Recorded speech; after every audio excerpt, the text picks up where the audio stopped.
Tourism రంగంలో నేపాల్ పర్యాటకులను ఎంతగా ఆకర్షిస్తుందో ఆంధ్రప్రదేశ్ కూడా అదే విధంగా అందరి దృష్టిని తన వైపు తిప్పుకుంటుందని నేపాల్ దేశ అంబాసిడర్ డాక్టర్ సురేందర్ తాపా అన్నారు. విశాఖ వచ్చిన ఆయన ఒక ప్రైవేట్ హోటల్లో విలేకరుల సమావేశం నిర్వహించి విశాఖ పర్యాటకంపై తన అభిప్రాయాన్ని వ్యక్తం చేశారు. ప్రపంచంలోనే అత్యంత ఎత్తైన హిమాలయ, మౌంట్ ఎవరెస్ట్ మంచుకొండలు, చూడచక్కని జలపాతాలు, అడ్వెంచర్ టూరిజం, ప్రపంచ శాంతి దూత, గౌతమ బుద్ధుని ఆనవాళ్లతో కూడిన స్తూపాలు, ఇలా ఎన్నో ఆకర్షణలతో నేపాల్ అలరారుతుంటే ఆంధ్రప్రదేశ్ అన్ని రకాల హంగులతో పర్యాటకులను ఆకట్టుకుంటుందన్నారు.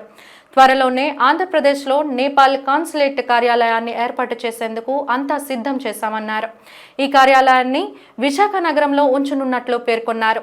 అనంతరం టూర్స్ అండ్ ట్రావెల్స్ అసోసియేషన్ ప్రతినిధులు ధీరజ్ కుమార్, శ్రీనివాస్ కుమార్లు మాట్లాడుతూ విశాఖలో అరకు, పాడేరు, లంబసింగ్, సీలేరు తదితర ప్రాంతాలు దేశవ్యాప్తంగా పర్యాటకులను అమితంగా ఆకర్షిస్తున్నాయని అన్నారు. ఆంధ్ర ఊటీగా అరకుకు ఎనలేని ఖ్యాతి లభించింది అని అన్నారు. ఈ కార్యక్రమంలో Daspalla hotels group chairman Raghavendra Rao, Gujarat tourism officer Ajit Kumar, senior crime journalist, race event management company అధినేత దాడి రవికుమార్, పలువురు ట్రావెల్ ఏజెంట్లు పాల్గొన్నారు. Is a connection between Visakhapatnam and Nepal, and I encourage all of you to visit Nepal. Nepal has so many touristic destinations, as you saw from the presentation from our friends. So you can visit Nepal for your, not only for tourism promotion, but also for your spiritual kind also. As you saw, Prime Minister Modi also visited several places of Nepal like Muktinath, Janakpur Dham and other Lumbini places also. So I encourage you to visit Nepal whenever your time permits. We share common heritage. We share not only border, we share culture also, and we share spiritual feelings also.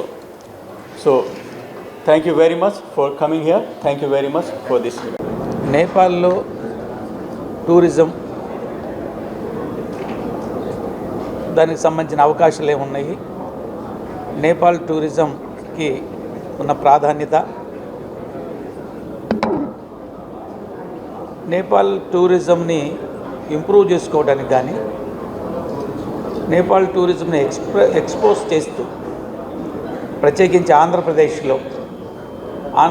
టూరిస్ట్ని నేపాల్కి invite చేయటం కానీ, అక్కడ ఉండేటువంటి information కానీ, availabilities కానీ వాటిని తెలియజేయటానికి ఈరోజు ఒక Nepal embassy వారు ఒక మంచి కార్యక్రమం తీసుకోవడం జరిగింది ఆంధ్రప్రదేశ్లో. అంటే వారికి ఉన్నటువంటి ఆ దేశం ఎడల ఆ దేశాన్ని అభివృద్ధి చేసుకోవడానికి తలంపు ఏ దేశానికైనా ప్రస్తుతం ఉన్న పరిస్థితుల్లో టూరిజం ప్రధాన వనరుగా ఉన్నటువంటి పరిస్థితి. ఒకటి ఆదాయ వనరే కాకుండా వివిధ దేశాల మధ్య సత్సంబంధాల విషయంలో కానీ, ఆ దేశాల్లో ఉండేటువంటి పరిస్థితులు ఇతర దేశాల్లో తెలియజేసుకునేటువంటి కల్చర్ని లేదా అక్కడ ఉండేటువంటి సంబంధాలని అవన్నిటినీ అర్థం చేసుకోవడం వల్ల కానీ, వీటన్నిటినీ ఇరు దేశాల మధ్య సత్సంబంధాలు పెంపొందించుకునే క్రమం, మరలా ఆ దేశంలో ఆదాయ వనరుల్ని క్రియేట్ చేసుకోవడానికి, మరి ఆ ప్రాంతంలో ఉన్నటువంటి అనేకమైనటువంటి టూరిజం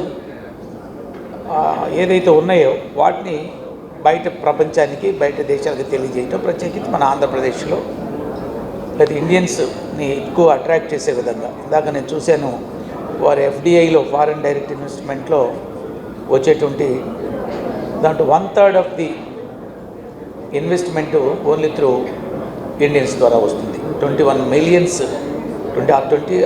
మిలియన్స్ ఎఫ్డిఐ ఉంటే దాంట్లో ప్రధానంగా ఇండియా నుంచే 1/3 ఎఫ్డిఐ వస్తున్నటువంటి పరిస్థితి. అంటే ఇటీవల 2-3 సంవత్సరాలుగా చూసినట్లయితే నేపాల్ టూరిజంకి ఇండియన్ కాంట్రిబ్యూషన్ క్రమేణా తగ్గుతూ వచ్చిన పరిస్థితి. I'm right. సో కారణాలు ఏదేమైనా దాన్ని తిరిగి పునరుద్ధరించాలనేటువంటి పరిస్థితి. నేపాల్కి ఇండియాకి కొన్ని సత్సంబంధాలు ఉన్నాయి. యాన్సెస్ట్రల్ కూడా భారతదేశ సంబంధించి భారతదేశంతో ఉన్నటువంటి రూట్స్ ఉన్నటువంటి అనేక మంది నాయకులు, పెద్దలు, పాలిటిక్స్లో కావచ్చు, ఆ దేశ ప్రధానులు కావచ్చు, వారందరూ కూడా ఇండియన్ రూట్స్ కలిగినటువంటి నాయకులు నేపాల్లో ఉన్నారు. లేదా వాళ్ళకు ఉండేటువంటి అక్కడ ఉండేటువంటి కల్చరు మన కల్చర్కి కొంచెం దగ్గర సంబంధాలు ఉన్నటువంటి పరిస్థితి కూడా